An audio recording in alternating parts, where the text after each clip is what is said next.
server? I don't know. Maybe. Do we really want to do that? Do we really care? Hmm. Yeah, I don't know. All right, hold on. I mean, I'm sure that's where people usually click. Hello, it's Nerd Den. It's Nerd Cove. All right. Why not? All right. I mean, who knows? Someone might be here. All right, I'm gonna paste it. I pasted it in the private chat. Okay, I'll put it in the Yeah. No, I named it. There was several. It was a while ago. As a matter of fact, let me look and see when it was. There was one night that Todd wasn't able to live stream, and I said, "Screw it, I'll do it on my channel." And I was screwing around with names for the channel, for the names for the live stream, and I jokingly came up with one just to see if he'd catch on to what it was, and I called it. I called it the Comics Chill and Chat Podcast, the CCCP. Yeah. He was like, "No, don't tell people it's the CCCP." But what the heck? And then I put in quote parentheses. I said, "We're going to come up with a better name." And since we didn't, we're just going to go with it for now. When did I last do? May of 2024. That's how long. The last time you went live. Yeah, it's the last time I went live on this channel. You know, the funny thing is I was doing live streams 3 times a week, Monday, Wednesday, and Friday. And Todd was like, "Hey, I want to do a live stream. Let me do the Friday live stream." And I said, "Okay, fine. Well, we'll live stream on your channel on Friday. So I'll do Monday, Wednesday, and you can do Fridays." Well, after I had my little stroke incident, I told the wife I've got to cut back on stuff. So I'm just going to do the live stream on Friday with Todd. And then the scam channel started to pick up, and I said, "Well, I'll do that on Saturday." And I've just constantly done that one on Saturday. I think I just did my 130th in a row. That's cool, man. Yeah. It's pretty awesome. I always have fun. It's always the same 35 to 40 to 50 people. Yeah, but that's cool. I almost answered a scam call the other day to record, but then I was just like, no. I got close though. What's so funny is there's another guy that creates scammer videos called Screws with Scammers or Screwing with Scammers. And he left a message on one of my videos and said, "Hey, has your call slowed down because of the holidays or in this time frame?" And I responded to him and says, "Oh yeah, they've slowed down a lot, but thank goodness I have Glenn who's been sending me his recordings, and I have like 50 of them that I haven't done anything with yet. So I'm still making daily content, whether I get calls or not." And I said, I appreciate the hell out of him. So yeah, I always think it's I like, there's a couple of them that get really, really hardcore where they actually will, through whatever processes, wind up taking over the scammers' computers and really messing with them. And the guy that winds up like getting the camera feeds and is like talking to him live and stuff like that, that's pretty impressive. That is well beyond my ability. Oh yeah, I know. But I think it's pretty incredible. But more incredible is that the industry there and how they just don't care, like at all. Well, the funny thing is a scam call center, they'll call a number, and if it's a live line and somebody picks up, they will then sell that number to another call center. And so that your number will keep circulating through call centers. I see. And that's why the calls never stop. Mm-hmm. And I had one earlier today. It was really funny. It was the lady calls up and she says, "Hey, you've qualified for this free subsidy money from the government." And I said to her, and this is the sad part, I was in the car with my wife sitting next to me as this call is happening. Yeah. And she's very good about just letting me do it. And there are times when I'm with her, I will say stuff to try to get them to hang up quickly. And that's what I did. I said, "What do I need to do in order to get this money? Because if I have to perform sex, I will do it. I will do sex for that money." Yeah. And she's like, "What?" she didn't understand what I was saying, so I had to explain it to her. Like, I'm willing, Yeah. if you need me to do this for you, I am here for you. And she's just rolling her eyes, and the scammer lady's like, I think at the very end she said "F you" and hung up on me. But I think it's funny that they feel offended in any degree. Yeah, yes. where they actually yes. start yelling at people like, Yes. how dare you waste my time? They almost pretend like they have real human emotions, and Right. feelings, which we know they don't because they're not human. Right. But I don't. It's crazy at how many of these calls I get and how often. I think it's hilarious when I start talking to somebody and they immediately go, "Oh," and hang up because Yeah. they know they've talked to me before. Oh, And yeah. I don't think they have any control over the numbers that get called. Mhm. And I had a guy one time tell me he was in Pakistan, and he's like, "You do realize there are thousands of call centers here calling these numbers?" I said, "Yeah, Right. I figured as much because it's constant. It's every day." Yeah. My mom's getting to this age where she's really, really sharp. My mom's in her 80s, she's really, really sharp, but she kind of starts to fall for some of these things that come over the phone. And the other day, she's like, because my office is at her house. Yeah. She's like, Michael, or come here. And I'm like, what? She's like, I broke my screen on my phone. I'm like, oh crap, what happened? And she's like, look, and it was like she was reading her news app and it had an interstitial ad and that Right. popped up, and it was like it looked like a cracked screen, and it said like virus kind of thing. I'm like, Mom, this is not real. And I was like, it's just an ad. I had to show her like, okay, you got to look for the little X that pops up and all this kind of stuff. Yep. But and then she had another one where it was like, because it's at a great time too, and during the holidays where they'll send you an email, about your Amazon order couldn't be delivered, kind of those things, right? And sometimes they say nothing, but they carry a payload if you click on them. Right. So it'll be like an invisible payload or something that's embedded. It's just like it's so it's so perverse, man. I actually got taken by one the other day. There's for small businesses, there's a new national required report that you have to fill out by the end of the year. Oh, really? Called the BOI. I forgot exactly. My accountant told me about it. She says, log into the site, fill out the form, and take care of it because as of next year, it's like $500 a day fine if you don't fill out this report. What the heck? And I'm like, oh shit, yeah, BOI. Well, I got an email that said your BOI needs to be completed, and I clicked on it, and the company name brought up a form, and it had a lot of my information already in it. And I realized after the fact, it's all public known right. business information, like my name, my business ID number, and so forth. So I start filling out the rest of the form, getting it all updated. And I mean, it's nothing that I would keep. There was no like, oh my social gosh, security number or anything. $500 a day. Yeah. Well, suppose I saw an email about that they were pushing it off. So because so many people, it's like 60% of the business population hasn't done it yet. I had not even heard of it. Oh yeah. Oh yeah. Oh hey Richard, how's it going, man?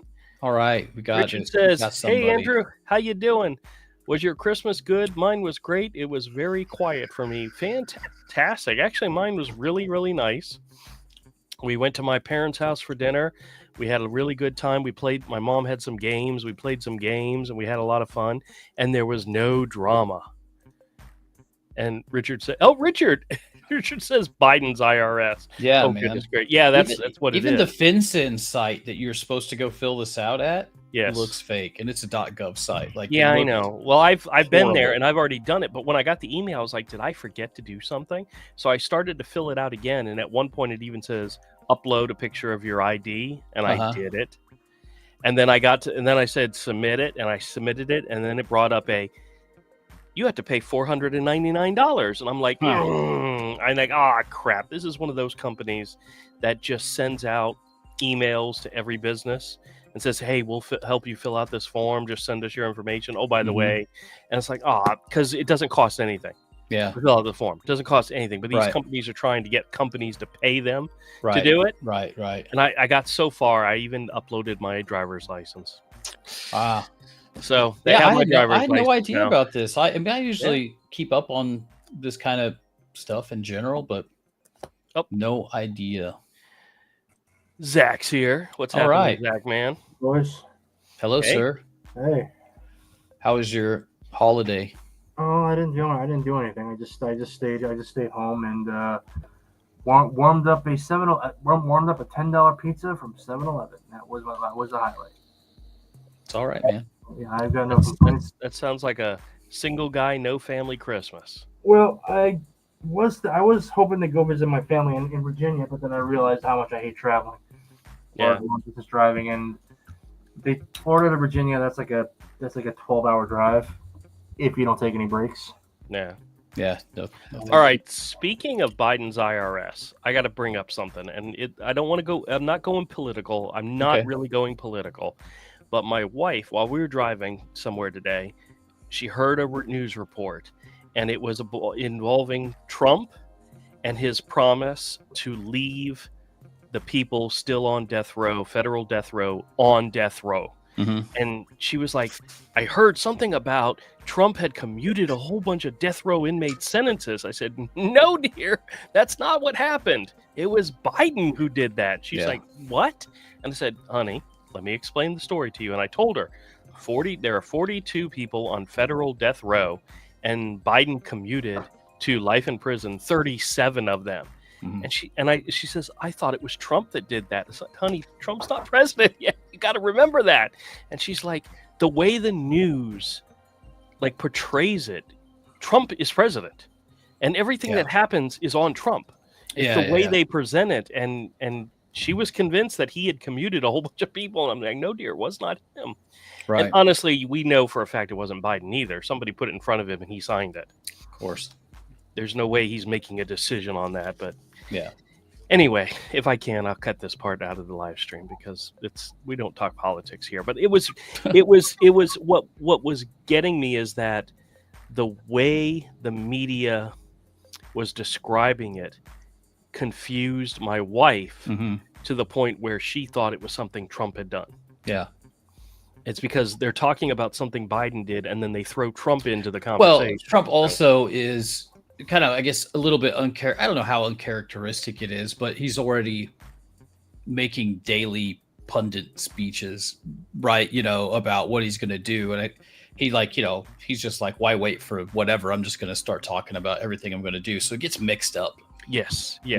And to the layman that isn't paying attention, Mm-hmm. it becomes very, very confusing. And it really is a lot of the ways they report on it. Well, yeah, you know? of course. Yeah. And it's Richard says, had the same thing happen to me, but it was from the small business admin saying I owe $1,200. Come to find out it was fraud from PNC Bank. I haven't had that happen yet, but I'm sure it will. And he says Trump is the de facto president now. Yes, he is, even though he doesn't have the power.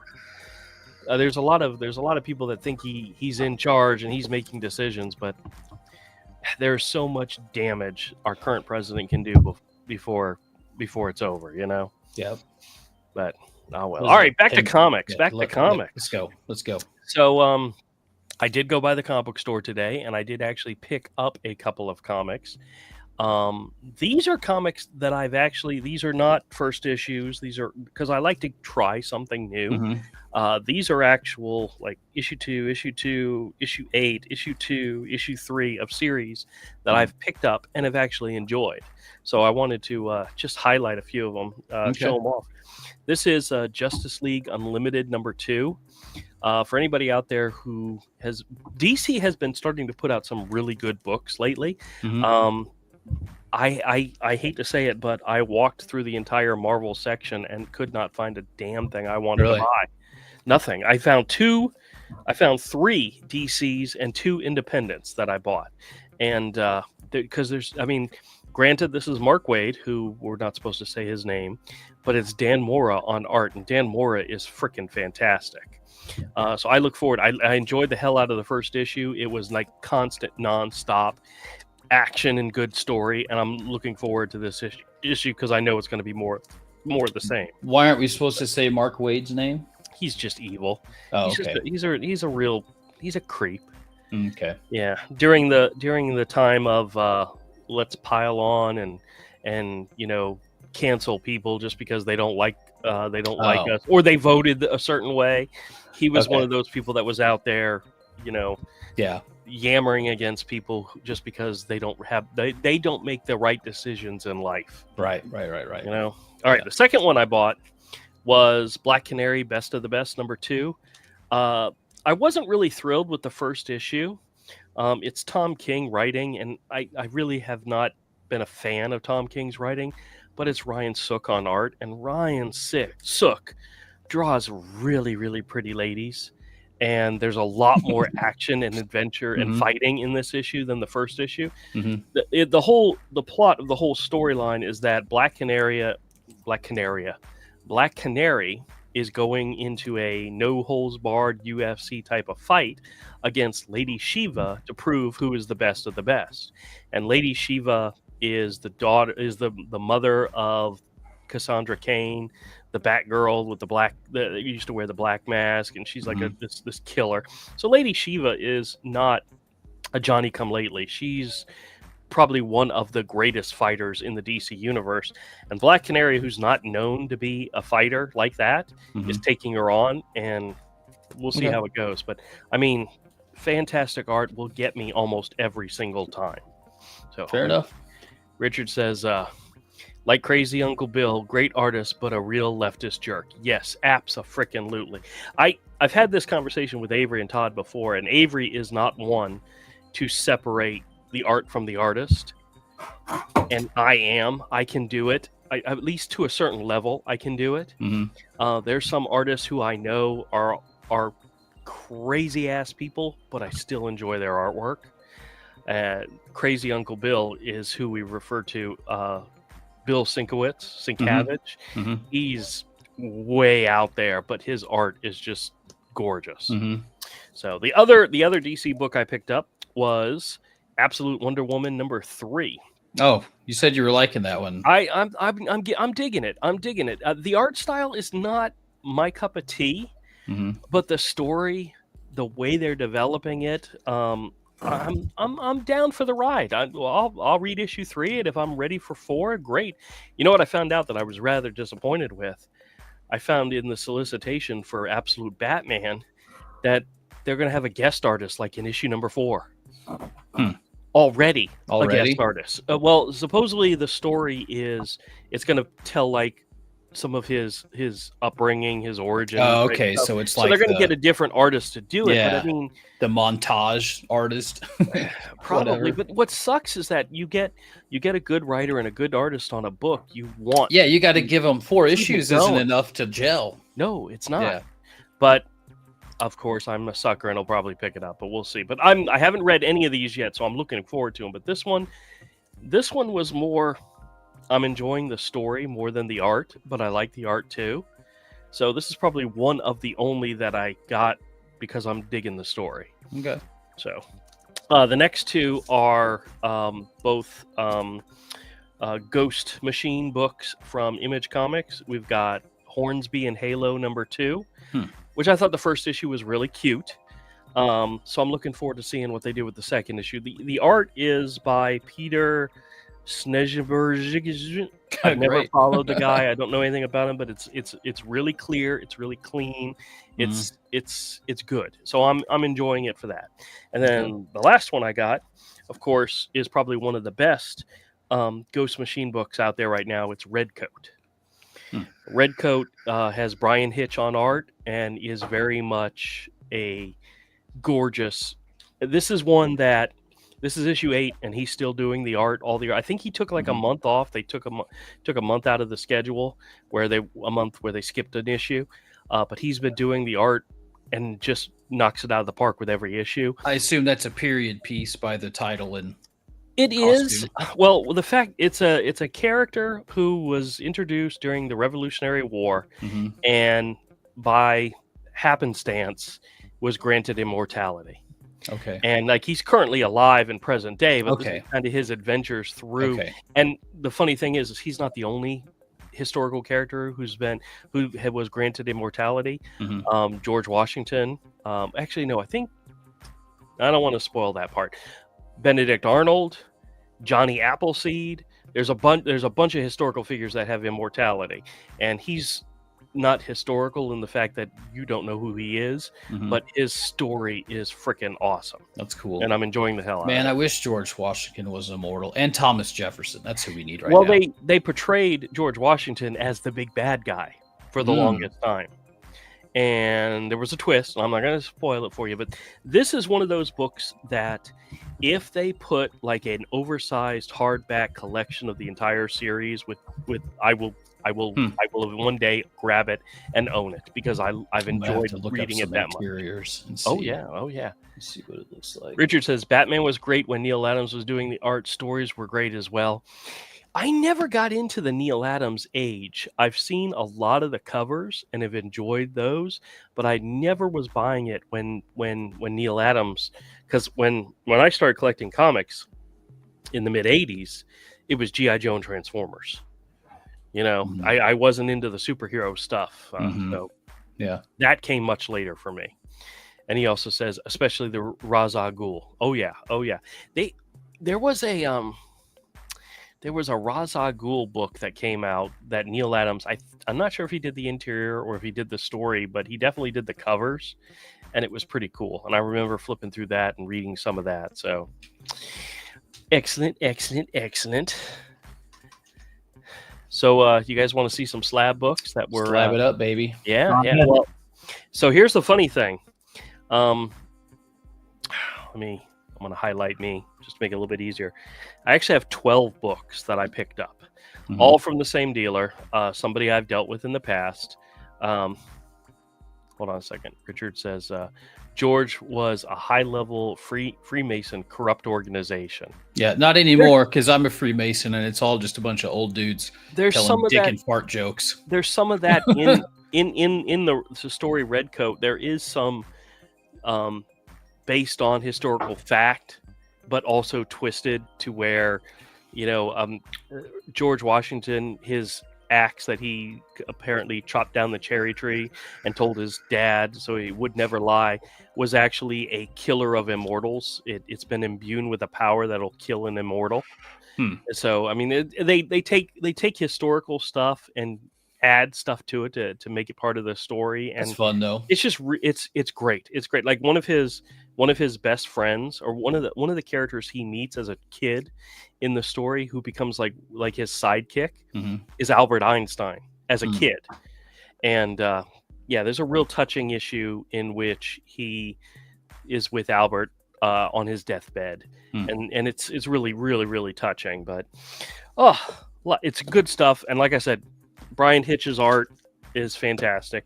We used to consider him like the poor man's Alan Davis, but he's definitely got his own groove thing. All right. Here's the issue. This is the issue that started it all for me with this particular lot. This was amazing Marvel features featuring the astonishing Ant-Man.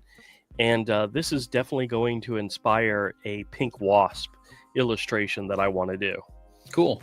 With Power of the Paraman. Yeah, so just imagine Pink Wasp in the jar, and this is the guy with the face on his chest. Mad scientist guy that she dated for a while. Mhm. And like, instead of holding up the wasp, he's holding up like a can of Raid, and she's saying something like, "Oh, when I get out of here, I'm going to kick your ass," or something like that. Right. Yeah.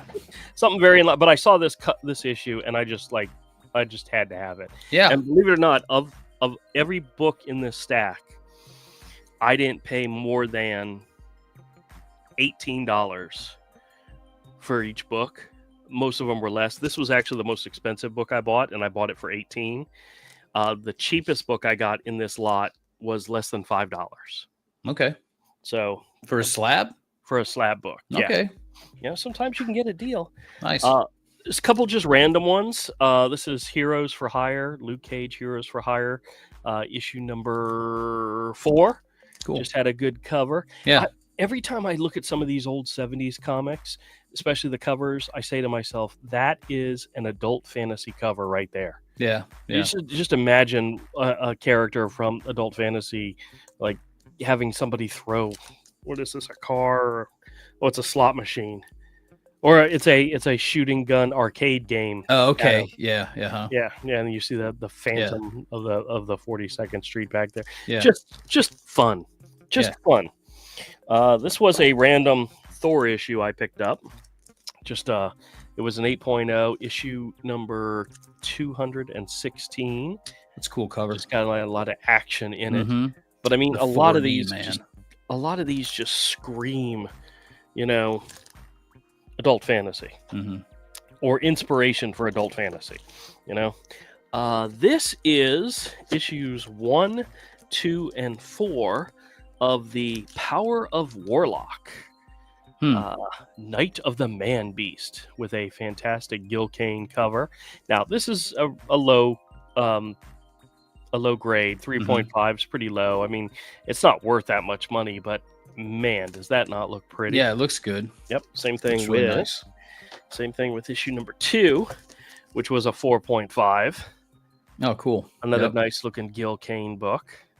Mm-hmm. And then issue number 4 has him leaping out at some guy Nice. named Trax.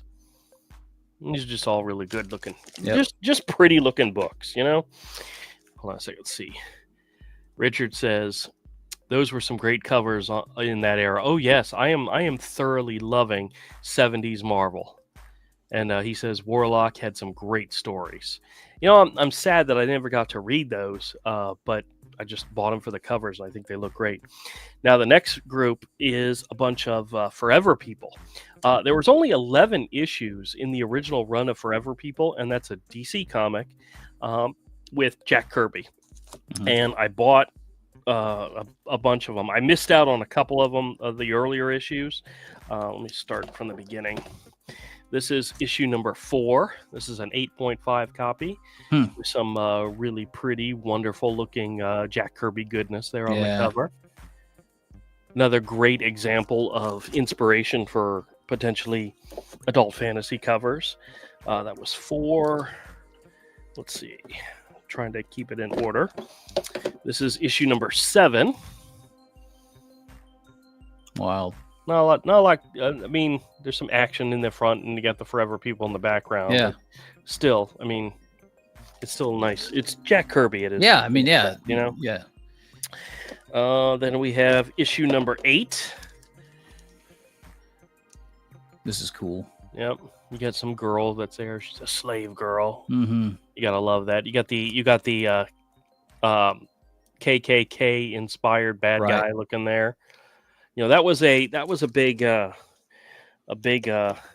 comics touchstone where they did it and tried not to refer to him in that way, but there's some history in there. Next one is Forever People number 9. It's just had I think this is the one that I paid like $5 for. But now that's that classic kind of like cover from that era with the lineup there on the side. Yep. Yeah. All good stuff. Then we have issue number 10. This is a 6.5 copy. That's cool. With they're going up against Dead Man. And what's cool about this is I actually had a copy that I had set aside for possible grading, but I think it's a lower grade than this one, so I just included it with this one, so if somebody buys it they get a reader copy as well. That's cool. And I try to do that if I can. Oh yeah. And then issue number 11, which was the final issue, you get the Forever People going up against the Infinity Man. Nice. And of course with this one I also have a reader copy as well.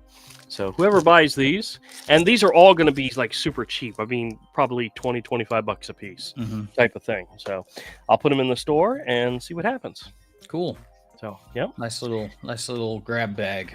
Yeah. Well, I like finding deals, and I'm always on the lookout for them. And I like coming across. I like slab books just because they're slabbed. Yeah, You know, sure, they don't have to be first appearances of people. They don't have to be hundreds of $1,000 books. You know, they can be a regular edition, just look really great and slabbed. You know, in a slabbed case. So here's a funny story. Over the holiday, I got a moment to talk to my son. Sat down, talked to him about some stuff. We talked business, and I said that I had 7 small boxes and 3 long boxes of potential grader comics, valued at a little over $50,000 worth of potential graded comics. And I'm like, there's stuff that's in these boxes that are never going to be graded. I am never going to send them away because they're either not worth sending them to be graded because of the value or the condition, or they're not a high priority because I think they look pretty and may not be worth anything. Yeah. So they'd be so far low on the list that they're never going to get graded. So what I did is I started going through them. So far I've gone through the 3 long boxes, and what I've done is I've just, because in my inventory list, if something is set aside to be graded, I also list what the 9.4 ungraded value of the book is. That way I can prioritize which ones I want to send off first. So what I did is I took a stack of them at a time and I scanned each one in, and then I looked up in the inventory what the values were, and if I deem them as being not in the top like 100 first ones I'm going to send off, might as well tag them, put them in the store. So I did, and I've got about a box of stuff going into the store. I actually have some that I've already put in there, but I can actually show you some of the ones that I'm going to put in the store tomorrow. That these were all originally set aside to be graded, and some of them are because they just had pretty covers, and others because they had value. Yeah. This is Marvel's Phoenix #1, the most recent relaunch of Phoenix. This is one of the variant covers. It's just a really pretty cover, but it's not like 1 in 25. It doesn't have any great value to it. So might as well put it in the store, see if somebody wants to buy it. I mean, if nobody buys it, I can at some later date send it off to be graded. But in the meantime, let's see if we can make some of the money back. We got some Iron Man. Let me go ahead and highlight me, that way you can see better. We got some Iron Mans in here. We got Iron Man number 145. Cool. Now, if I put a price tag of $6 on it, that means a 9.4 grades between $8 and $12. Okay. I always knock the price down, try to make it a deal worth. And it's always one of those things where if I put it at $6, I can wheel and deal. And I always tell people the prices on things in my store, that's a starting point. That's the negotiating point. We can always go down. Yeah. Just some great covers. Got Iron Man number 164. Cool. We got Iron Man 168. This one is an Excalibur issue, a modern Excalibur issue. I just like the cover. That's why nice painting. Yeah, that's why it was put aside originally, but it's not a rare cover, so it's just pretty. We got some Captain Americas here, issue 224. That's a good cover. With a Mike Zeck cover, 225. Let's see, 226. 227. 228. Somehow I got 2 copies of that. Most likely I bought a collection that had several copies. 229. 232. 236. 244. 239. 282. You're getting up into the 80s where they're not as valuable. This was a series. I really liked the art and the covers, but it's not really very popular. Star Hunter. This is issue number 2. That one. That's a cool cover. I like the giant ant. Issue number 2. This is issue number 3. Issue number 4. Man, the cosmic stuff, like I always like, even though I've never read a lot of them, I always like the cosmic titles. I just think that they're so much more fun from that era. It's Rich Buckler, but it kind of has a kind of has a what's his name? Mike Grell look to it. Mike Grell, who obviously had a little bit of a Neil Adams in there, so it's a little bit of both, but still. And then here's another good one. This is issue number 6. I don't think this series went for very long.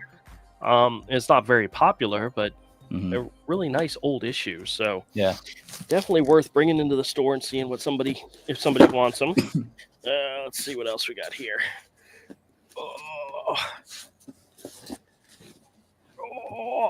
Trying really hard not to drop the box that I have.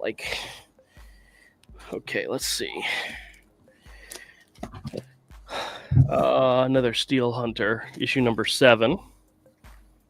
It's like a really nice. Cool. Yeah. See a little bit of Neil Adams in there too. We have Steel, the Indestructible Man, issue number 4, issue number 3, and issue number 2. Issue number 1, I believe, was his first appearance, and that's like a $20 book, so I have that set aside, still potentially to be graded. But 2, 3, and 4 were, $10 books. We have Tor, who is a Joe Kubert creation for DC. We have some of those issues. That's issue 2, issue 5. Another one, Claw, the Unconquered. We've got a bunch of these. This is issue number 11. These have got some great covers in them. It's another one. That's cool, though. Very, very Conan inspired. Yeah. Actually, I think Claw might have been a Howard invention as well. Let's find out. We have some Star Wars Knights of the Old Republic. These are some of the Dark Horse comic issues. Yeah, those are all I've good. got a couple of those. We've got Batman and Robin number 1, the alternate. Hello. This is the White Rabbit. This is one that I got just simply to grade because of the cover, because it's a pretty cover. Yeah, it's a nice cover. But one of these days I'll get around to it. Claw was created by writer David Micheline. Yeah. Oh, okay. So he was an artist, Ernie Chan. Okay. Let's see, what else do we got here? We got Marvel Super Action number 2. These, I believe, this particular series was reprints issues, so a couple of them are valuable because they were reprints, but this one not necessarily. But another reprint issue, Marvel Tales, featuring Spider-Man. It's got a nice cover. Yeah, with Mary Jane on the cover. I'll brainwash We her. got some classic Transformers. Oh man, I wish I still had my classic Transformers, dude. I had a bunch of those in G.I. Joes. Some more Iron Mans here. Some 139, 143, and a bunch of other stuff. So most everything else is already in the box, in the car, waiting to go to the store. But yeah, just some stuff that was initially put aside for potential grading, and honestly, it's time to share them with the world. Yeah, man. We'll make them available. So now the other conversation that I had with the boy was about sending more stuff off on a regular basis to get graded, because I've got so much stuff.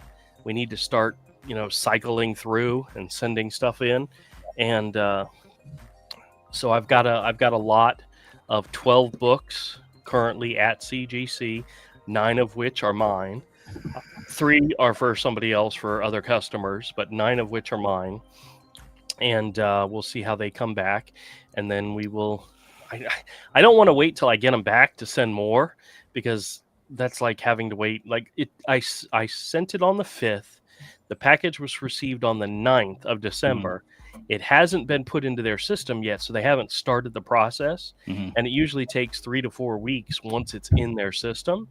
So it's been 2 weeks since they received it, and it's still not in the system, which means it could be another 3 to 4 weeks before they even touch it, Oh, wait. Richard says, "Good night, guys." Hi, man. It's an old fart is failing out. You all take care, and we'll see you later. Absolutely good, sir. See you later, brother. Have a good one, and if I don't talk to you again, hope you have a happy New Year. And be safe, please. All right. Whew. But the idea is like maybe every couple of weeks, send another batch.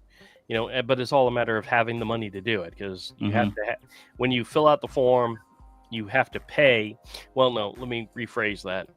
You have to have the available money to pay for the order at that time, but they don't bill your card until it's they finished. start processing it. Right. But you have to have it available. So if you don't have it available, you can't submit it.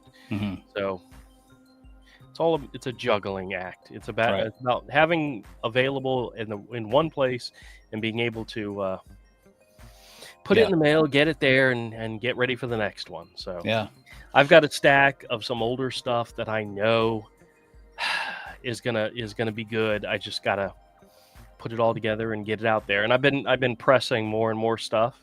I've been pressing mostly stuff that's going to the store, but I need to start pressing stuff on a regular basis again, so that we get it moving. How do you what's your methodology for pressing them?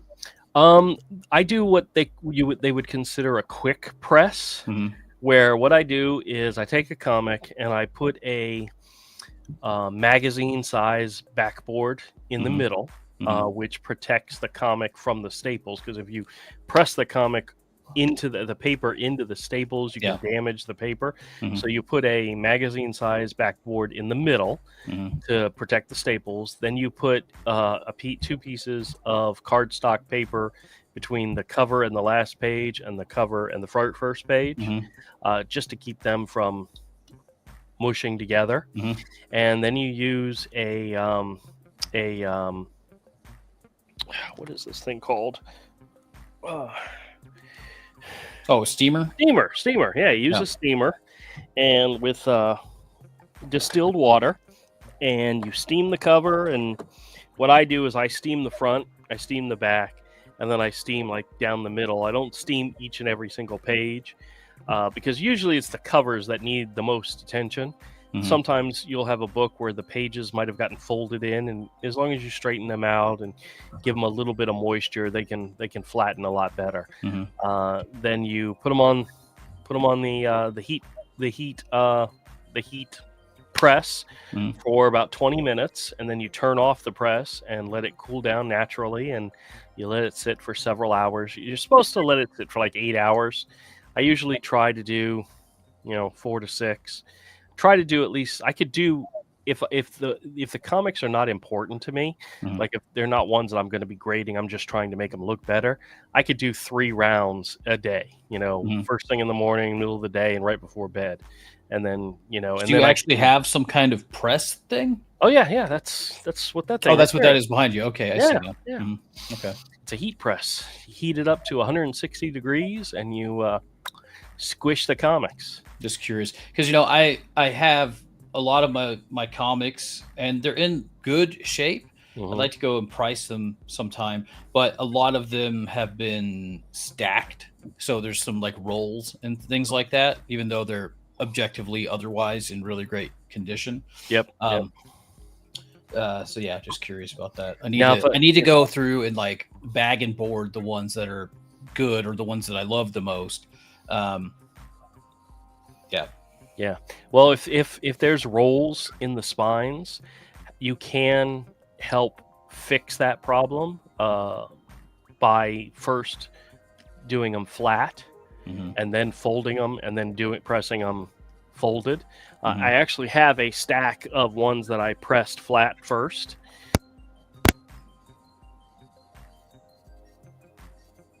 I see. Well, your mic.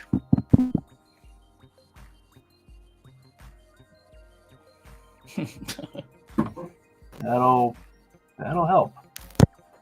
The power of technology. There you go. There. Yeah, I stood up and yanked it out. But I specifically bought a tacking iron, which is a small little triangle iron, and I bought it off of the recommendation from somebody who has a YouTube channel that does pressing of books. And I got it in, I showed it to my wife, and then I put it down, and I have no idea where it's at. So she thinks it's in her office area somewhere. She's got to find it for me. But what you do is you press the book flat first. You open it up, press it flat, and then you put the backing board in the middle, and you pull each page over, and you lightly run the tacking iron down the side, and you literally do each page. Yeah. And so I've got some really nice ones in here. I mean, some of these are like really beat up. Like this one, it's got a tear right here in the back cover. But I mean, Frankenstein's monster. I mean, how cool is that? You know, I don't think any of these are really valuable ones. They just are going to look so much better when the roll's been removed. Yeah, that's the same with mine.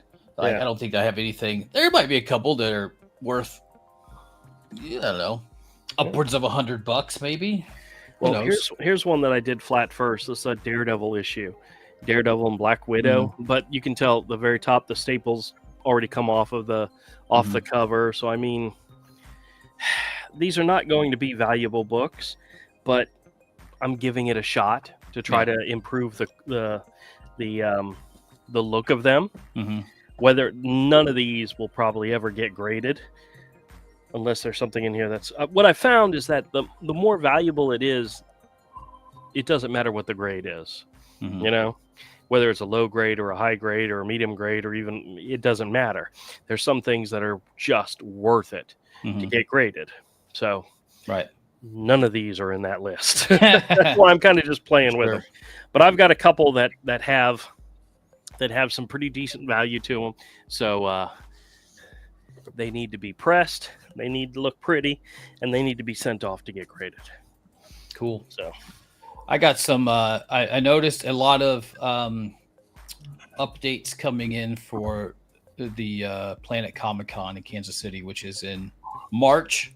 I wanted to see, they've been adding celebs. I want to see who's coming. It's very pop culture. There's a lot of dealers, honestly, a good creator alley, but there is tons of cosplay as well, pop culture celebs. Bartle Hall in Kansas City is huge. Yeah.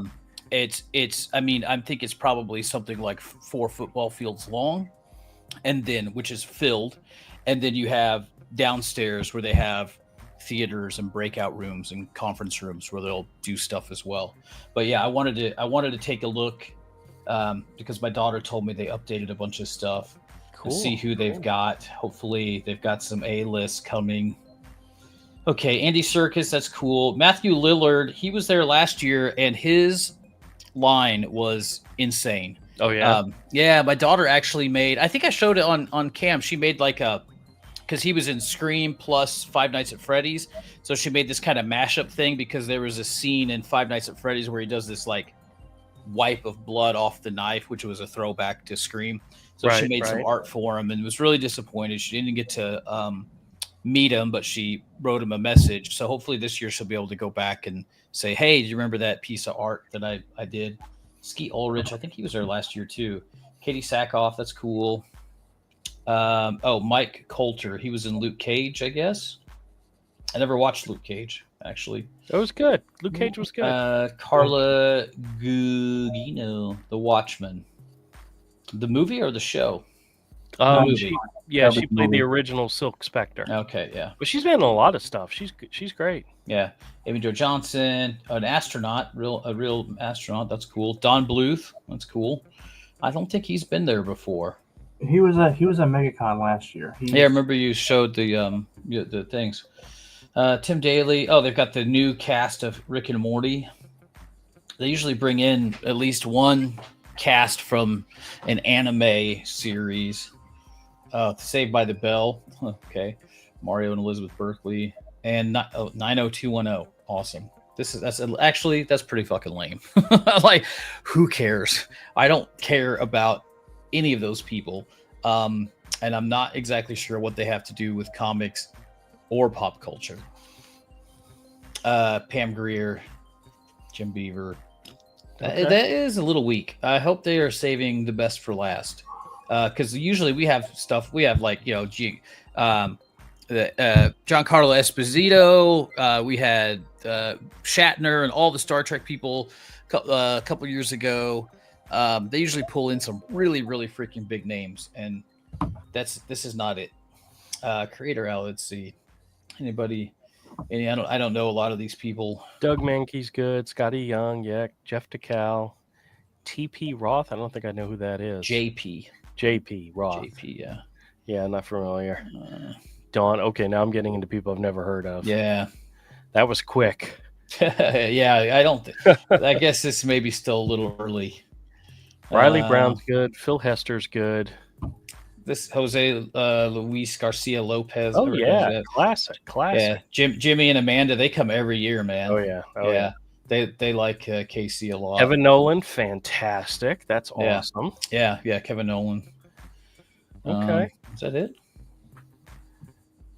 Well, yeah, I hope it gets a little better. I will check again in another month or so because this is in March, but they should start. Here's actually some more people on here that this is the actor from the One Piece Netflix, the live action One Piece. That's kind of cool. Sure, it was a good show. I actually liked it. I didn't think I would. Yeah, that's really it. Here, I'll show you what. Here's a little clip though. We have a lot of cosplay going on, like a lot. They have got a place for kids to do some like STEM activities, and then they have a little video game area. They have the R2D2 makers, of course. Okay.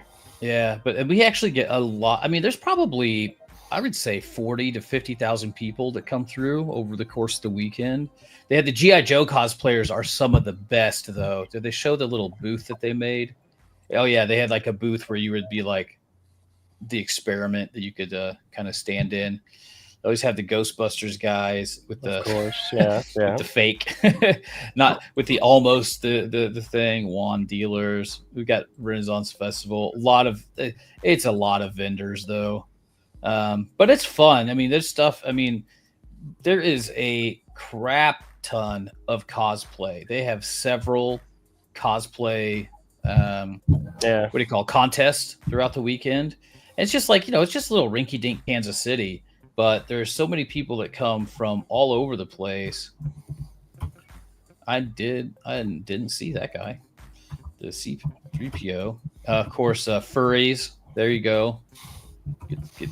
Please don't touch me. Yeah, I think they had a furry like evening event, like at one of the clubs after. Sure. Yeah. But it's a lot of fun though. They do have there are just all sorts of people. And last year you could barely walk through the damn place. It was actually a little more. I was hoping they'd have like some of the Creator Alley in here too, because it's usually pretty good. But then you have just your standard. But you can see how big Bartle Hall is. It's pretty massive to go through. Yeah. Anyway, I'm looking forward to that. And that you trying to get in March? That's in March, yeah, late March, usually after the last weekend. Well, the big one here is the big one around here is MegaCon, and that's going to be in February 6th through the 9th. Yeah, it's going to be Thursday, Friday, Saturday, and Sunday. The last couple of years we've gone on Thursday, just because, you get it's the show is like from like 4 to 9 on Thursday. Mm-hmm. So if you had to work, you could still work and then go drive down there and go to the convention. And I think my son-in-law said he's available Saturday. Yeah. So I'm like, we're considering maybe going on Saturday. But then the cost of the tickets were like, it was like $30 for a Thursday, $40 for a Friday, $50 for a Saturday and a Sunday. It's like you don't get any better experience by going on a Saturday or Sunday. Right. The only thing with Sunday here, it's Kids Day, and kids under a certain age get to be free, which is kind of like here's the prices, and it's a bit pricey. So Friday only adult $41.99. Saturday only adult $58.99. Yeah. Children 7 and under are always free. Youth are free. Youth 8 to 12 are free on Sunday, which is cool. But if you want those are what's that get you? The Fast Pass. I guess that's Fast Pass for autographs and stuff. Full weekend, $360. Yeah. All right. So here MegaCon, Thursday advance price is $27, but granted, it doesn't open till like 4 or 5 in the evening. Yeah. Friday it's $43. Saturday it's $61, and Sunday it's $52. you pay 3 times as much, or twice, Mhm. 3 Yeah. times, double the price to go on Saturday than Thursday. Right. You know, and there's going to be more people, more of a crowd, Yeah, more yeah. craziness, and so we'll see. Yeah. Pretty Yeah. exciting. They even expanded to anime. They do Planet Anime too now as well. So they branched off. But these guys have been doing the cons in Kansas City since the 90s. Like they were the ones that organized, and they were just like in a basement of a low tier conference center in the hood, you know. Yeah. And then then it was just all vendors and a little bit of merch. But that's like one of the last activities that I did with my dad, big activities that I did with my dad before he passed away when I was 17, was going to a show. Well, it was going to one of those shows. But yeah, man, they've been doing it for a while. Oh, I didn't know they had this. They have a child's pass. Admission for children's age 6 to 12. Proof of age may be requested. $15 for all days. Valid all 4 days. Okay. $15 for a kid. That's not bad at all. It's not bad. Yeah. They have family passes, which are 2 adults and up to 4 children, 6 to 12. $59 for a Thursday. $91 for a Friday. $132 for Saturday, which is sold out, and Sunday it's $109. So that would be a Todd thing, you know. Mhm. Todd could get a pass for all of it, for him, wife, and kids. Mhm. For like, $59 on a Thursday. Man, I wish I lived closer. That's nice. Yeah. I wish I lived closer because that'd be cool to have all the crew out there and the families and stuff. The only problem I have with MegaCon is how horrible the parking is.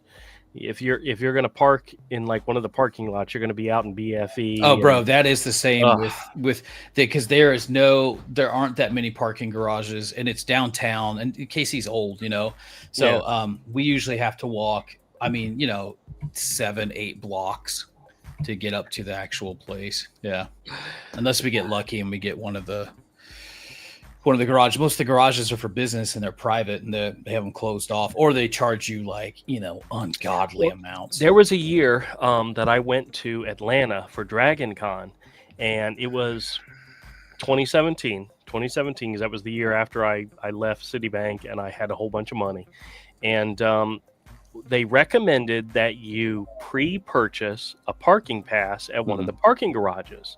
And I thought, what a wonderful idea. So I went and I picked a pass that covered all 4 days. No problem, right? Yeah. So I get there, I pull into the parking garage, I stick my ticket in and my information in, prints out the ticket, I get it, I park, I walk across the street to the show, I set up at the show, I do the thing and as I'm leaving, I put my ticket in, says, "Thank you very much, transaction complete." And I'm like, wait a minute, I paid for 4 days. Right. And I'm leaving and I'm like, I screwed something up. I did something wrong. And I contacted the company that handled it. Extremely nice, extremely professional. That's good. Took care of me.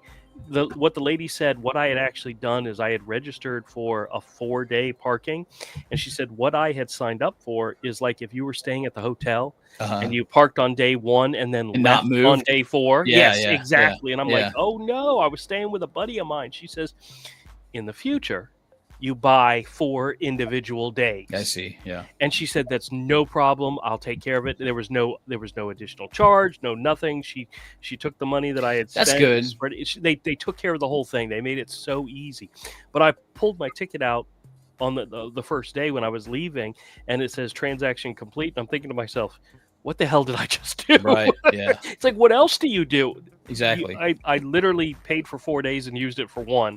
Right. But they said, no problem. We can see what it is you were doing, what you were trying to do. Yeah. We'll take care. And that's good because I can't imagine parking garage support many places is very.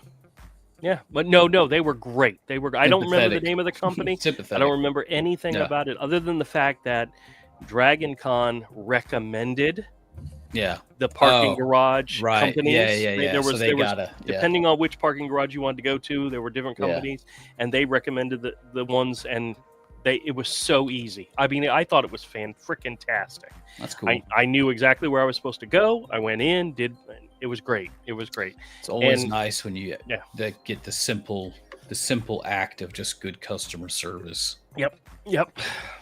But Orlando is always an insane thing to begin with. But my buddy who actually lives in Atlanta, is planning on going to Seattle for the Emerald City Comic Con. And he was telling me about it. I think he went there last year and had a good time. And I'm like, I would love to go to more conventions and travel and do conventions, but I have a store. I mean, if I had full-time employees that could cover everything, and I do have people that will help me, but when the last time I went to New York for the New York Comic Con, I was not set up I didn't have a table, wasn't set up at the show. I was going as a fan. I was going to buy stuff for the store and for myself.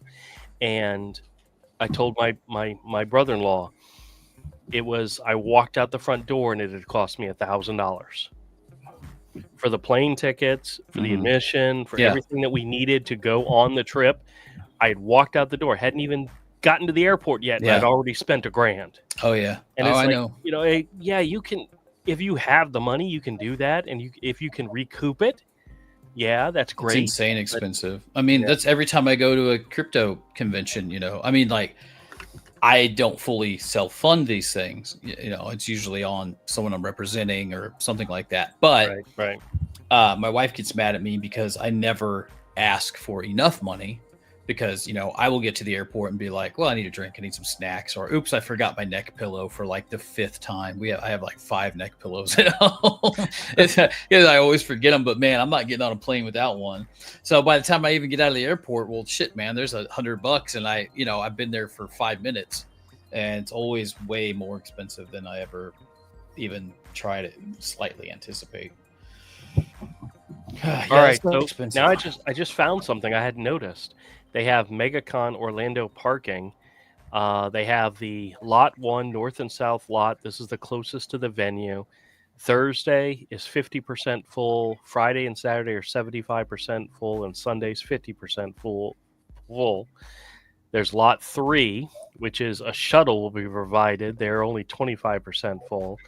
So they've actually got it where you can prepay. I wonder. I'm just going to click on the Thursday just to see how much it costs. Now, I think normally when we go there, we park in the parking lot area, and it's like $25. Oh, geez, it's $40. That's gonna fill up quick. $40, but I guess that's the only way to do it now is to prepay, huh? Well, I mean, what some people, what I did one year was I actually just reserved a spot in a private garage. Yeah. But the thing was about half an hour away. I literally had to hire it. I had to call an Uber to take me to the main con, and an Uber to get me back. But I think last year when we went, we found a parking lot like right next to a hotel, but it was one that was across the street. It wasn't the hotel; it was just a hotel, and I'm not going this year, unfortunately. I can't really afford it. But, it looked more like a construction site where we parked. But I mean, that's we did it, and I guess I'm getting to the point now where cons don't really move as much as they used to, because but look, first of all, I mean, the fact the show floor is a show floor. You see everything. That's pretty much worth seeing in about 2 hours. Yeah. Well, that's why we went on Thursday. It was the cheaper day, and the thing is, the panels, like the really big ones, they're not fun anymore, because every time I go, I mean, the only good one that I went to last year was the one with Bill Shatner. Yeah. Because he would actually take questions and he would answer them. He has a reputation for being a bit of a jerk, but in that one, you could She's tell like 90 something. You can be whatever you want. Well, you could tell he was feeding off of the crowd. He loved it.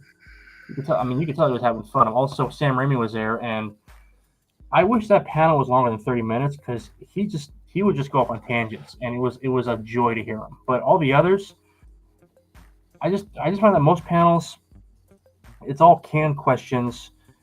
Well, half the times they don't take questions from the audience, because they're afraid that someone might ask something that's not cool for them to hear, or whatever, or that would actually require an actual thought.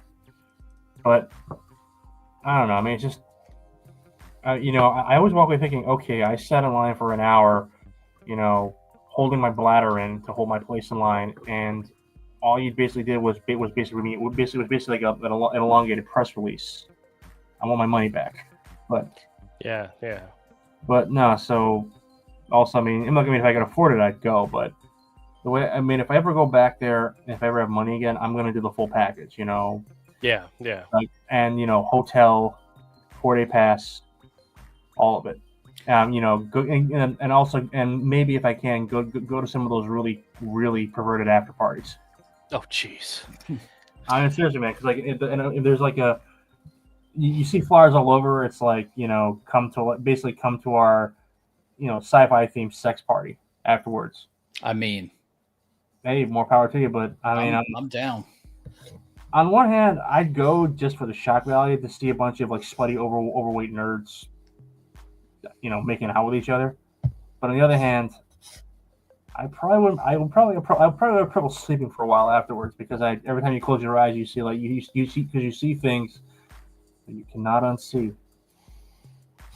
I'll tell you, I don't go to conventions for that. Yeah. This to me would be the ultimate, and I will put a screen up here, and I hope it's like in a couple months, man. It's a furry con. I'm just kidding. No, Star Trek: The Cruise. Oh, geez. These are supposed to be some of the best fun time, like, because it's a full what do you call it, booking, for the entire ship. But I mean, right. It's like a week of just awesomeness. And man, every year I miss it. Every year I think about it, I'm like, I would like to save up for that, but I'm never going to be able to save up to bring my family to freaking this in 2 months or whatever. Yeah. There's no way. But I mean, like, to be able to spend like a full week with, all of these people and all the fun stuff. And you want to talk about hot nerd after parties. Get some Trekkie nerds on the boat. But yeah, man, that would be so sweet. One of these days. Oh, it's already on a wait list. Yeah, it's on a wait list. No, there you go. Of course it is. Did Disney do a Star Wars cruise? They did Star Wars. They did. Well, they had the Star Wars, that experience thing that they shut down in a year. Yeah. Because literally no one was going to it. I wanted to. I thought it looked awesome. Yeah. I think they overpriced it. Yeah, I think it was overpriced, and it was basically focused really on the more recent stuff, and a lot of people were showing up, but they were more interested in the classic characters. Yep. So, I mean, have any of you guys seen Skeleton Crew yet? I mean, it's on my list, but no, we haven't gotten to it yet. We're still. I mean, actually, what just started? What? Squid Games 2. Never watched the first one. The first one was really good. Oh, jeez. Yeah, we watched the first 2 episodes, and they've yet to get to the game, but that's okay. They're building up. They're setting up the characters that are going into it. So I got to rewatch the first season, because there's things I remember that I was sitting there. I was talking to the wife. I said, was there a scene in which there was a bunch of rich people watching the games, making bets on who would survive, and they were all dressed in like furry costumes and had animal motifs? And she's like, yeah, I'm pretty sure that was season 1. I go, okay. I couldn't remember if it was this show or not, and apparently it was. So I got to rewatch some episodes, but it was a weird ass show. And what's so funny is, as we're watching it, I'm like Googling information. Like, the one guy he's trying to hunt down the guy that recruits people for the game, and he's hired a bunch of people to scour the subways every day for 2 years to try to find this guy. And he offered to pay them 1 billion won if they find him. And I'm like, well, shit, how much is 1 billion won? And turns out it's $650,000 or $637,000. And then at one point, the guy gets a speeding ticket, and it's 60 something won, and I'm like, well, how much is that in America? It's like only $40. You get $40 for a speeding ticket. That's pretty damn good. And then they're talking about going to a Halloween party, and I'm like, do they do Halloween in Korea? So I'm Googling, do they do Halloween in Korea? Turns out they do, but it's more of a party. I mean, it's not, they don't go trick or treating. Yeah. It's more of dressing up and going to parties, you know. That's how they do Halloween. But like, shit, I'm learning. Watching the show, learning about Korea. But that reminds me, Doc, I was going to ask you a question earlier. Did you buy your lottery ticket? No. For what? $1.1 billion lottery drawing tonight. I had no idea. Yeah. You guys, Mega Millions. It is, let's see here, $1.15 billion is the estimated total. Now, I bought my ticket at Walmart, which means I'm guaranteed not to win because everybody who wins buys their tickets at Publix. I bought mine at Publix, and I'm feeling lucky. So that's the only you have a leg up now on me. I don't even know if we have Publix around here. Yeah, Publix. People that buy them at Publix always that's where the winning tickets are usually sold, or Publix. I mean, we literally the Publix, not down Atlantic, but down Beach Boulevard, is where one of the like $800,000 or $800 million ticket was sold. Was down there. Well, you know, dude. You know, it's probably going to win. It's probably some guy in a trailer park who's going to be found dead a year from now from a cocaine overdose. Probably. Well, you know, while surrounded by a bunch of passed out hookers. And you know what? God bless him. That's exactly what you should be doing if you win the lottery. Blowing it on the stupidest shit possible and going out in a blaze of glory. Or in this case, you know, or in this case, ending up as a cautionary tale. Yeah. Well, they say that depending on your age is how you should end up taking it. Because you can't will it to somebody else, or you can't give it to somebody else. If you're getting the monthly distribution or the yearly distribution, right, which gives you the maximum amount, but you can't. If once you're dead, it stops. So in order to get all the money and be able to give it to somebody else, like give it to your kids or your wife or whatever, you have to take the lump sum, and then that's like they take like 35-45% right off the top. So, oh geez, yeah. This let me see. What does it say here? 1.15 billion. Where does it say? Usually they have the payout amount on here. If you take the whole damn thing, and they don't. Well, shit. I don't know. Sometimes they have that on the thing, so they tell you ahead of time. Oh shoot, this is cool. So I'm still stuck on conventions, but Star Trek Las Vegas is always a really big convention, and next year it is during the same time frame as Rare Evo, which is a crypto convention. That was fun, and they're like right across the highway from each other, which is really cool. So that could be fun. All right, this is actually pretty funny. I bought. There was the last drawing for this was on Christmas Eve, the 24th. I bought a ticket early, and it was at 944 million. And then I bought another one the day of, and it had jumped to 970 million. Like, 36 more $1 million was added to the pot because people were out there buying tickets like crazy. So, but now it's up to 1.15 billion. That's pretty wild. You can't even imagine that number, you know? No. Hell, I can't even imagine $1 million, much less 100 million or 200. You know, that's insane. Well, can I give you one piece of advice if you do win? Sure, go ahead. Don't tell a fucking soul. Oh, you guys will know that I won because you'll never hear from me again. No, seriously. I mean, it's like it's crazy the stories you hear. Like some guy, you know, like wins the lottery. Next thing you know, like he's like people are busting into his house because they think the money's there, or they want to hold him for ransom, or all of a sudden he finds out that he's got like 16 different cousins that he's ever met who are all want him to invest in their in their semi-legal gun trade. Has there ever been a positive story about a lottery winner? Well, there are, but you never hear about them because they're boring. Yeah. I think the best one I saw is like this photo of a lottery. I think it's a meme actually. It's like this really overweight guy in like a motorized wheelchair, and he's got like some skinny hot babe with augmented body parts hanging off of him with a big smile. Sure. I mean, yeah. I don't know. I mean, I'm sure. I think there are actually, but there are people who do it. I think what happens. It really depends. I think on who the person is, and really, I hate to say it, but what their their social class. So yeah, if there's someone who was basically poor, or what was the game show that what's his name, Regis Philbin was famous for early on?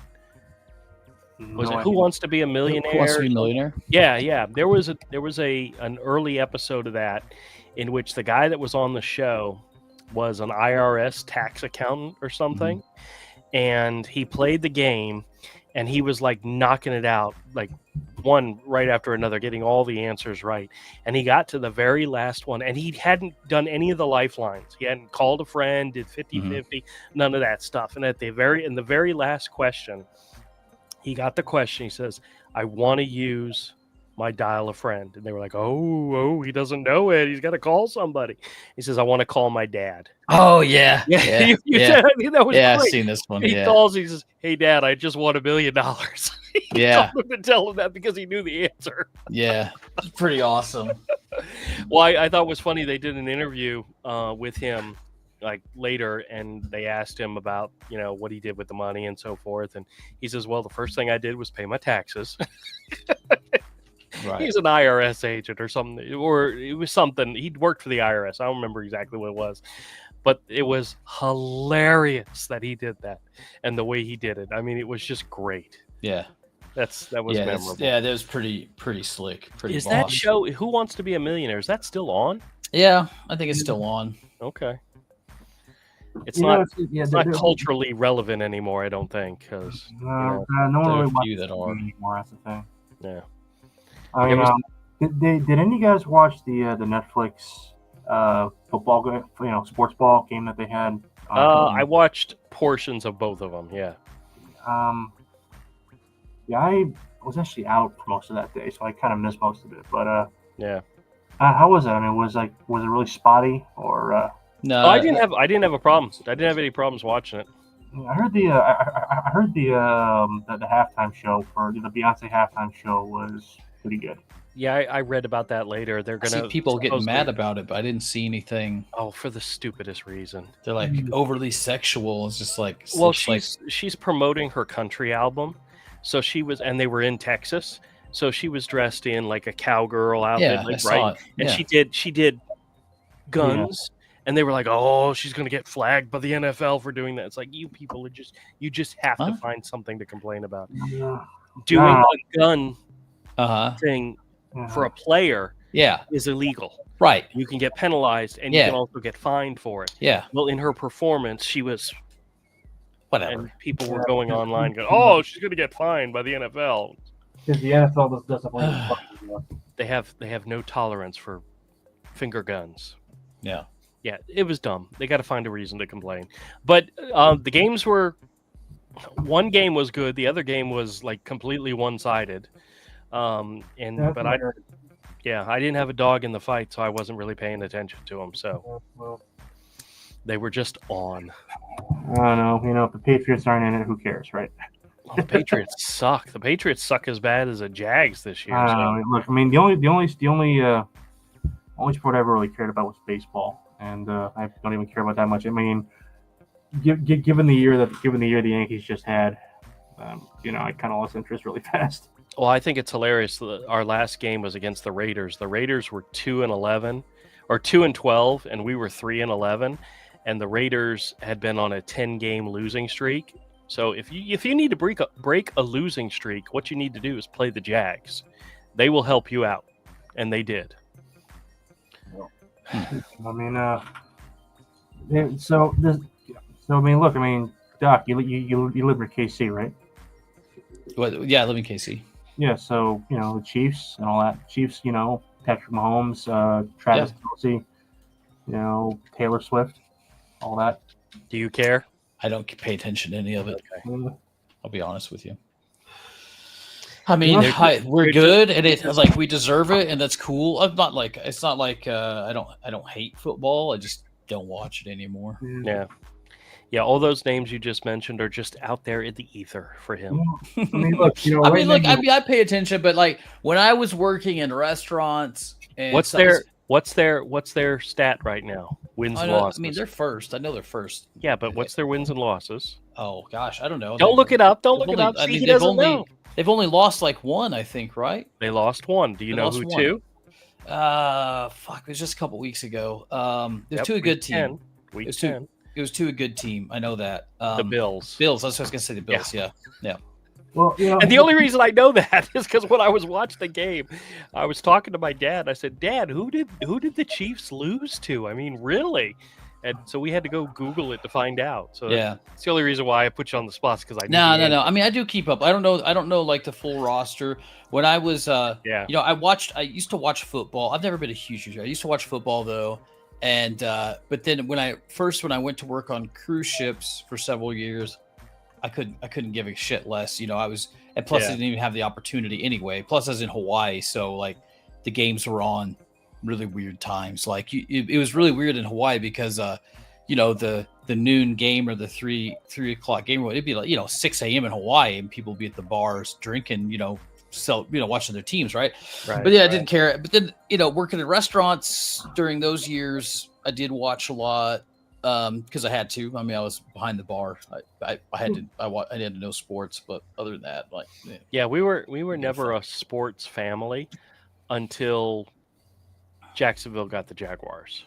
Yeah. And the only reason why we became Jaguar fans is because my grandparents, who lived in Rhode Island and were huge Patriots fans, moved down here and retired and moved here, and we lived right next door to them.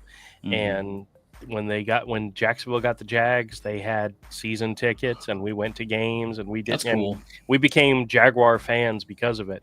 And I've told my kids, I said, neither one of them is a football fan, but they will always be a Jaguar fan because they were born here. Yeah. I mean, and I it's a funny story. There was a time that my wife and I were looking into moving to Charlotte, North Carolina, because I'd been up there a couple of times for the convention and absolutely loved it. It's a gorgeous town. I'm jealous that Todd gets to live near there. But we were looking into actually moving up there at one point, and my mother got worried. She's like, my grandbabies are going to become Panther fans. And I told her, Mom, don't worry. They were born in Jacksonville. They bleed teal. Right. They are Jaguar, whether they like football or not, doesn't matter. They're Jaguar fans. Right. They were born here. They bleed teal, period. And both my kids are like, yeah, we don't give a shit. I know you don't, but you're a Jaguar. And I don't know if I ever told you guys this story, but my daughter. You're like roboting out. Wait, Zach, is he like choppy for you? No, not really. Oh, maybe it's me. Go ahead. It's you.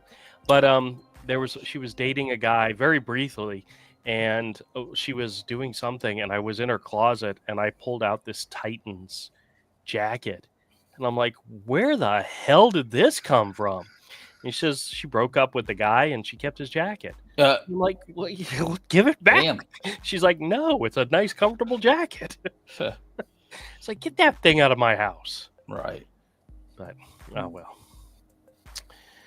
But, oh well. Yeah, man. I wonder if we're gonna pull through again here this year. Kansas City? They got probably the best chance. But, Doc just blanked out. Yes, he did. Oh, he's coming in. All right. What up, man? You blanked out. Yeah, I don't know, man. Hey, so let me ask you. Let me ask you guys something. Are you familiar with the concept of the imperial phase when it comes to pop stars, rock stars, that sort of thing? No. All right. So the imperial phase is the period in which a musical artist is regarded to be at their commercial and creative peak simultaneously. The phrase was coined by Neil Tennant of the Pet Shop Boys. Okay. Describe the group's feelings of their career circa Domino Dancing 1988 per Wikipedia. So, I think we can all agree that right now Taylor Swift is pretty much the biggest pop star in the world. Right? Sure, sure. Arguably, yes. She Absolutely. is in her imperial phase. Okay. But the thing is that when you're at the peak, there's only really one way to go now. So I'm kind of wondering at this point. You know, she just had one of the biggest tours in history. Can she? And you know, given that Doc, you live in Kansas City, where she's apparently going a lot to see her boyfriend. Mm-hmm. I'm just wondering if a year from now we're going to be talking about her as whatever happened to her. You know, like kind of like we talk about Katy Perry now. Nah, she's not. Katy Perry's manufactured, for one. I mean, Taylor Swift is too, but she, historically, as far as I know, writes her own songs and music, which is the differentiator. She just also happened to, by whatever, you know, get picked up and promoted and built like her empire, which she owns most of, actually. Which is rare for a lot. Which is extremely rare. So no, she's not going. She will have always an elevated place. It'll just be, you know, instead of being at the peak and then it'll just kind of be she'll kind of be like well, man, I hate to use this comparison, but kind of like Madonna after after the 2000s. You know, she was always, you know, she had Ray of Light, and that was kind of the last really big creative burst, and then it was just sort of like she became kind of a legacy act. Kind of like the Stone, I guess like the Stones after like the mid 80s. Yeah, they put out an album, no one will listen to it, and they go out and play the hits. Yeah. That's it's a good gig if you can get away with it. Do you know who I think was a everything he touched was gold, but now he's taken so many hits he probably is Kevin Hart. You know, he was doing like every movie he made was good, and now it's like he's made a bunch of stinkers. Yeah. Dude, when he's on Saturday Night Live, he does such a good job, and his skits are so fucking funny. Yeah. Across the board, man. He's one of my favorite SNL guests. Well, you know, I think I think this is mentioned on a episode of Rogan. He was interviewing, I think he was actually interviewing Jay Leno like a few years ago, and he pointed out that stand-up comedians who become actors have a fallback position. If they fail as an actor, they can go back to stand-up. Right. Whereas actors who fail, that's kind of it. So I think Kevin Hart I think he was a stand-up guy for a while. Yeah, he's stand-up. Yeah, so he'll be all right. I mean, he's got a name. You know, as long as he can come up with an hour's worth of material, or whatever you need for the road, he'll be fine. I mean, it's funny because it's like a lot of it's actually a lot of stand-up guys who became actors like back in the 90s. They're going back to the road now because they need the money, and basically because they need the money. And, I think Eddie Murphy's actually going back on the road and after 30 years. I mean, you can remember when he started, he was one of the best stand-ups in the country. He was basically seen as Richard Pryor's heir. Mm-hmm. Beverly Hills Cop, and took a different path. Like Jamie Foxx does stand-up again. He was a stand-up guy, and then he basically became the next great, one of the best actors of his generation. Yeah, that's true. Now he's back on the road. And he's one of the rare, the like kind of rare things. Most of the, I mean, not to be whatever, but there's definitely I would say a trend with Black stand-up guys that start doing acting, and not most of them break up to hired to be professional actors, but they'll put out good movies, and then they get stuck in this Hollywood trap and system where they have to do these certain kind of really bozo movies. I mean, look at Martin Lawrence and then Roadhogs, right? Yeah. I mean, like they always wind up in some like just third rate, lukewarm shit. And it's just like this weird evolution. Well, Jamie Foxx though it's funny. He tried Wild Hogs. That's what it was. Wild Hogs. Yeah, Wild Hogs. It wasn't very good, but no, it's like Jamie Foxx though. He wasn't actually like he started out doing like what you'd expect, like kind of like lowbrow comedies. Mm-hmm. Then he just kind of like almost by accident segued into dramatic roles. Yeah, and he really took off there. It's like the same thing with Eric Bana. I don't know if you know Eric Bana. He played like Hector in Troy. Sure. He was like one of the biggest actors in Hollywood for a while. In Hollywood he was considered a dramatic and basically an action star. Wasn't he in Hulk? Yep. Yeah, he was. Yeah, he was. Ang Lee's Hulk, right? Yeah. I like that one. Yeah. It was a little too ahead of its time, though. I think. Probably. But here's the funny thing: in Australia, he was known as a comedian. He was a sketch comedian. And I think when he came here, he wanted to try to do the same thing, but it's like with Hugh Laurie, the guy who played House. Mm-hmm. Yep. He was in Blackadder, and a little bit of Laurie and Fry and all that. Mm-hmm. But he comes here, and like we know who he is because Blackadder. If you're a nerd, that's kind of like this. That's part of the standard nerd kit at this point. But the average viewer, they don't know who he is, and he reinvents himself as basically a dramatic actor, which he did an amazing job. Yeah. Then he's on the HBO show Avenue 5. It's like where he's the fake captain of a space cruise. Yeah. It's got his moments. I kind of like it. I heard it. It didn't. I heard. I mean, he was also in Veep and actually pretty good in that. But I don't know. I mean, I think though that the really underrated HBO show that came out this year was The Franchise. It's from the same guys who did Veep and Avenue 5. Armando Iannucci and all that. They're basically satirizing superhero movies. Right. It was actually pretty good. I mean, I liked it. It's it had Richard E. Grant in it, which is always good. And but the thing is, it just got me thinking. It's got I think we really are at the point where superhero movies are kind of facing what happened to westerns at the end of the 70s. They're just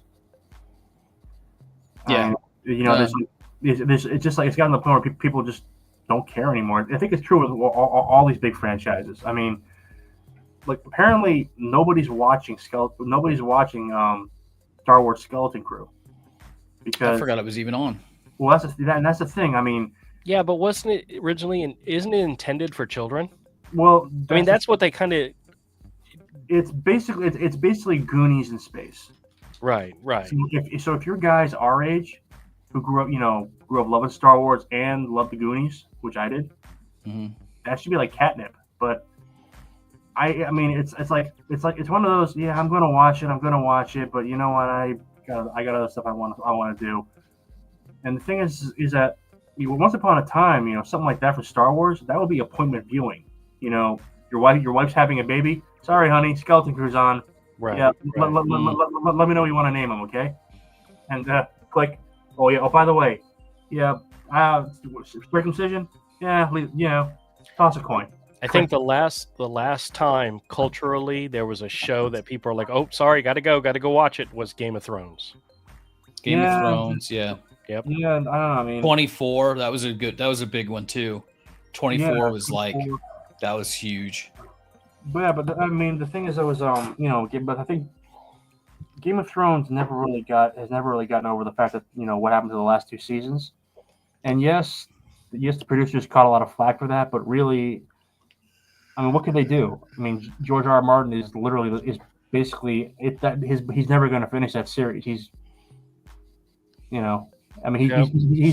he's basically admitted at this point, yeah, I'm not finishing this. I'm too old and I have no idea what to do. But I don't know. I mean, look, I just think.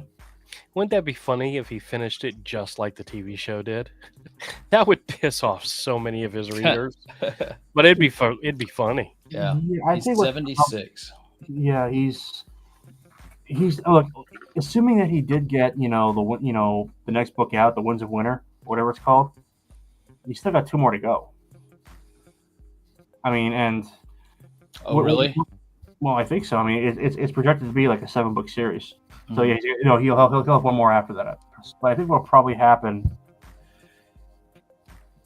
is that they'll do what they did with Robert Jordan, which is basically hire another writer to fix it, and it'll probably come out because it's because something like that.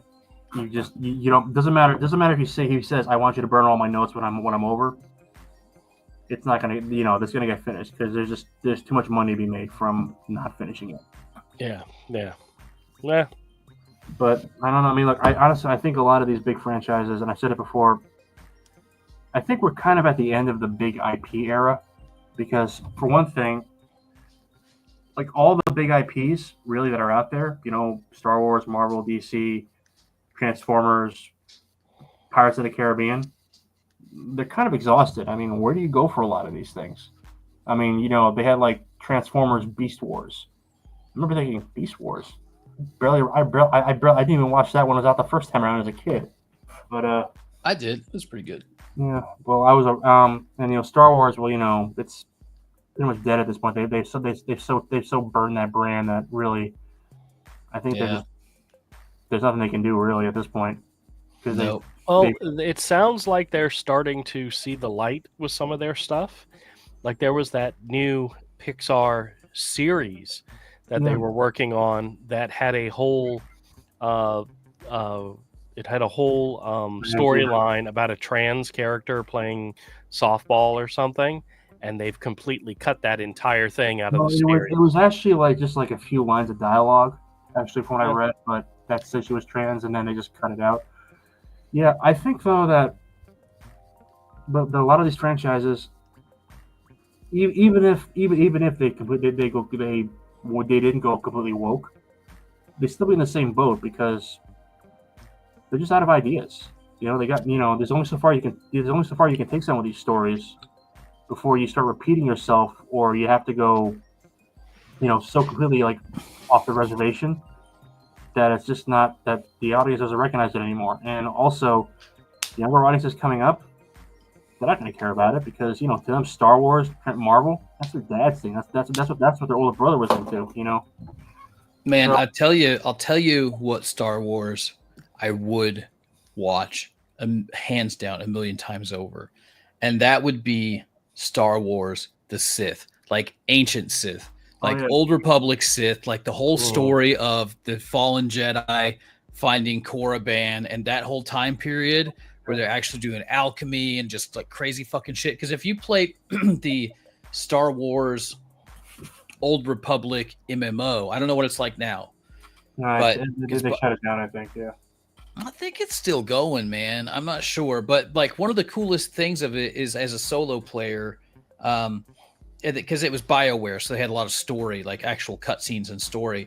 But I was a Sith, like an actual Sith, a red Korriban Sith, and going through that whole story arc, and it was a part of the Star Wars universe not often explored, and I think there's a lot of good story there. And why can't Star Wars go dark, man? Why is it? Why like this is where they fuck up. I mean, like, you don't always have to make it so the good guys win. Why don't you just make some shit about the bad guys? That's a central point of your whole entertainment franchise anyway. So why not just go with it and make one that's just completely focused on the Sith? It can be an adult something, whatever. It can whatever the fuck. Just like I would watch the shit out of that. Wasn't there a Darth Vader movie that was in the works? I think so, yeah. I mean, Well, the thing about Lucasfilm is that they become notorious for announcing movies that never actually go anywhere. Well, stop making entertainment to like drive sales at your theme parks and your toy stores and shit, and actually start making just stories because they're good. And Well, that's how you start to fix things. well, I think something else to consider also is, people say it all went downhill when Disney bought it, and that's not by coincidence. Because if you think about the people who are running Disney and who own it, they're not creatives; they're bean counters. They're basically they're basically professional bureaucrats. Their primary goal is to maximize profit, and the problem is though is that that kind of runs counter to the creativity that's necessary Mm-hmm. to run these franchises. I mean, look, say what George Lucas. People shit on him because of the prequel trilogies, but he was a genuine creative guy. Yeah. I mean, Star Wars. He took a whole bunch of ideas from Saturday morning serials, Joseph Campbell, Kurosawa movies, and he created something that was unique. Yeah. And yes, the prequels could have been better, but I think honestly, that was an early case of people complaining just so they have a reason to complain because it wasn't as good as it was when they were kids. And honestly, that you're never going to replicate that. I don't think they were bad. I just think that there was nobody. Clearly, there was just nobody to tell him anything. Like, what are you going to tell George Lucas at that time period? Like, you can't tell the man that this is stupid or this, like, you took this character and has fucked everything up. I still do believe the theory that Jar Jar was supposed to be more, and then by the time the second one rolled around, I think they just had to diminish him so far. What I think, honestly, if they had a role writer go in there just to clean up the dialogue, they would have resolved probably a lot of the problems. But the thing and is, not make it overtly racist. Well, yeah, I mean, honestly, come on, man. I was expecting the guy to start like scatting into a reggae beat, But, well, and then like the Trade Federation, they were just like, I don't know, were they Chinese? Were they Asian? Like, what was it like? Oh, I've heard Chinese. Get to the blockade. Like, what the fuck? I've heard Chinese. I've heard Japanese. I've heard Jewish. But I don't know. Yeah. Look, but the thing is, though, is that with all that, compare that to the shit they put out now, and again, the problem is that the people who are running it now, they're suits. They're not creators.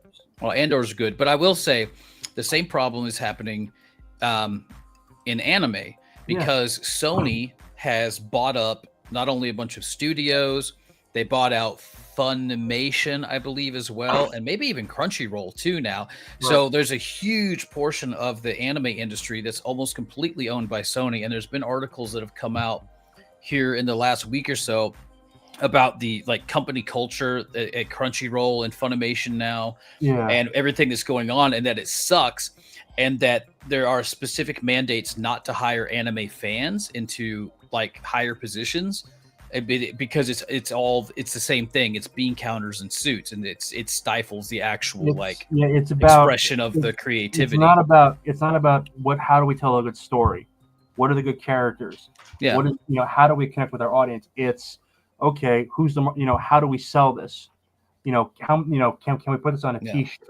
Can we put this on a bed sheet and sell it to kids? Is this going to is this going to scale to a franchise? How many spin-offs can we make of this? Can we guarantee sales? Basically it's they're taking, the thing is that they're taking something that's basically based very much on instinct and honestly a lot of luck. And they're applying, how do we sell? They're trying to sell it as if they were selling widgets, but that doesn't work because creative stuff. It's not like okay, you do X, you're guaranteed to get Y. It doesn't work that way. Mm-hmm. And you can't put it. You can't turn this into a formula and then just start turning the crank, because A, it's not going to be very good, and B, even if it is, people are going to get bored of it. But that's the thing though, is that they don't see the art. They just see, okay, does this add up on a spreadsheet? It's basically, and that's the problem. That's the problem that they're having with Disney. It's the problem that I think they're having with, because people who are running it never mind the political bullshit, which is very real as well. They basically see it as product, not art, and product is supposed to sell. And if you have that mentality, you're not going to take risks. You're not going to you're not going to think about where does the story go. You're going to rely very heavily on, okay, what worked in the past, what obviously worked now, and when it doesn't, you're going to double down on it, because what else are you going to do? Yeah. Okay, I just found a reason to check out Skeleton Crew. I want to anyway because I can watch it with my kid, but it's right here. I did not know this. Steve Urkel, Family Matters. That's Jaleel White. Holy shit! Really? Yeah. Really? Okay. Yeah. All right. Well, that's the reason to watch. As a space pirate. I know. Yeah. I've heard not bad things about it in general. So that's the thing is, I've heard it's actually pretty good. But it's just. But the thing is, though, people said the same thing about Andor, and the thing is, nobody watched Andor. Not really. Fuck, I did. It was amazing. We watched, I think, the first 2 episodes, and then kind of forgot about it. I kind of felt it was for me. It was like I got 3 episodes in, and I just got bored with it. Ooh, I mean, well, see, that's the difference between you and I when it came to Dune Prophecy. They just wrapped that up, and I freaking loved it. Man, I thought it great. It ended so good. I'm ready for the next one. I'm ready for the next one. There was so much. Oh, actually, I think I still have like 15 minutes. I'm gonna reserve judgment till the next season comes out, but I will watch it. Yeah, well, the production value of that show was like Game of Thrones level. Yeah. Where it was very movie quality, and Dune's a slow mover. Like if you've ever read the novel, motherfucker, it creeps. Yeah. But that last episode, things were just going left and right, and there was at one point. Doc, have you seen the whole season? I have I got too tired, and I have 15 minutes of the last episode to watch. Well, if you've seen the majority of the season, I love the fact that the queen mother, not the queen mother, the woman who's the head of the sisterhood, Bene Gesserit, yeah. Every plan she makes fucking falls apart. Right, every single one, except the last season, the last episode. Right. Yeah. Where it's like she finally gets her crap together, and we're sitting there. My wife and I are sitting there going, "It's about time things happen for her." Right. Well, on one hand, but on the other side, back home, it's not all sunshine and rainbows. She doesn't know that yet. But you mentioned the production values. There's actually an interesting story about that. Well, make it quick. It's already after 10, so. No, fuck it then. I'll save it for next time. Oh, okay. All right. Well, since it is after 10, I'm not going to hold you guys very long, so I'm going to go ahead and wrap up the stream. I do have one piece of Star Wars trivia for you, though, real fast. Sure, hit me. Do you know what this creature is from? It's a Star Wars universe creature. Isn't that from Advent of Courage? No. The Ewok show? The Ewok Battle for Endor. Yep. TV, made for TV special. Yeah. Yep.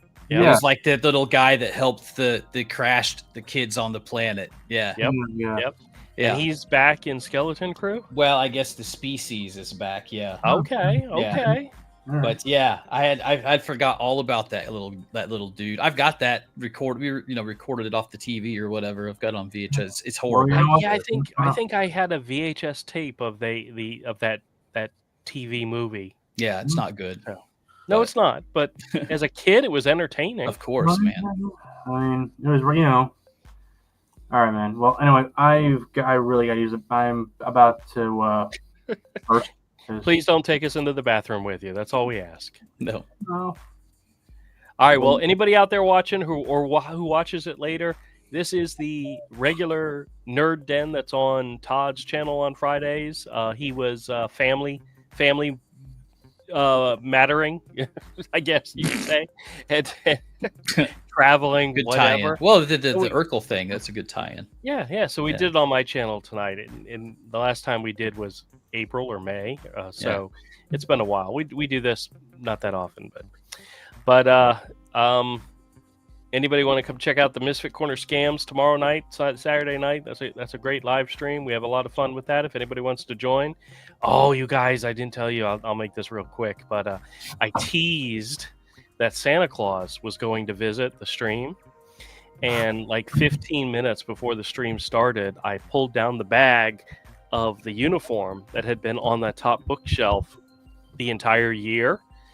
And it was missing a very important piece of the uniform, the hat. I have no freaking idea where the hat went. Oh, I was going to say like the leather bondage straps. No, that was in there. That was in there. Good. It was the hat that was missing, and I just I couldn't do it without the hat. So True. Santa Claus did not make an appearance on my live stream, and I was rather disappointed that happened. But luckily I didn't promise him for the Nerd Den, so it's good. Yeah, it's good. All right, guys, I appreciate you coming in, joining. Glad you had a good conversation. And once again, we can do this without Todd. It just goes to show, what do we need him for? Yeah, screw that guy. All right. Appreciate everybody coming in and checking it out, and we'll catch y'all next time. See you later.